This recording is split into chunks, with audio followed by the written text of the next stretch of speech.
When the previous eruptions in the May and June started in the Reykjanes Peninsula of Iceland, we had a 15 centimeter, 150 millimeter of the uplift of the land due to the magma accumulation under the Stortsengi volcanic system.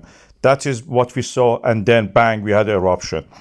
So the land uplift by 15 centimeter was enough to create eruption. At the moment, we have passed that threshold for this current situation.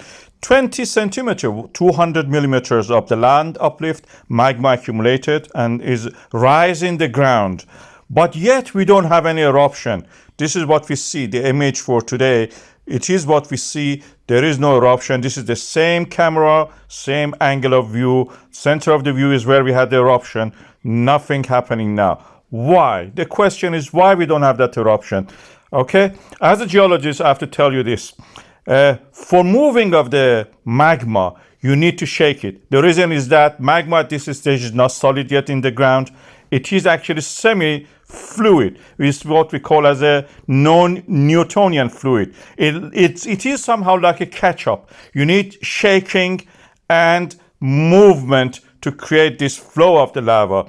And when that shaking happens, the magma flows and can fill up the pathway. At the moment, we look at the thermal chart for the May and the June eruptions. We see that we had lots of earthquakes. I'll mark them. These are to the left side of the image. And in the current situation, we have this amount of the earthquakes. The shaking obviously is not enough.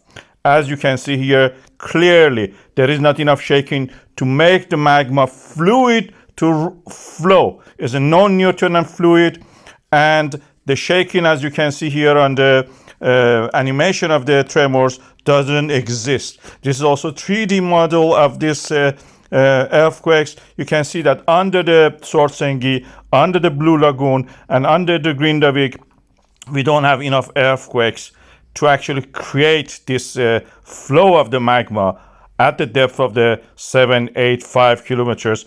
In the past, we had gradual movement of the fissures toward the Grindavík. The latest case was that we had a crack north of the Grindavík in the Hagafell.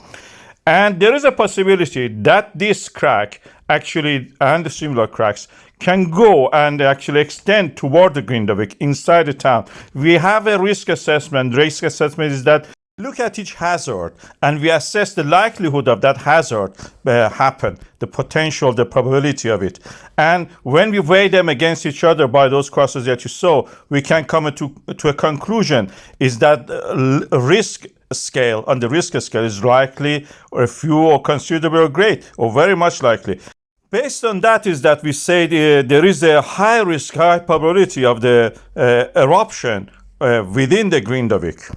However, because the amount of the earthquakes, as I've shown on the chart, is not enough, there is a possibility that it will not be eruption like the fountain that we showed you. It may be just a flow of the magma. And the flow of the magma is dangerous because we cannot predict where it comes out and it can leak. It's just like a leak. Until we find it, it will be difficult to actually locate where it is happening. And this is what practically the latest Icelandic Meteorological Office is saying in its update.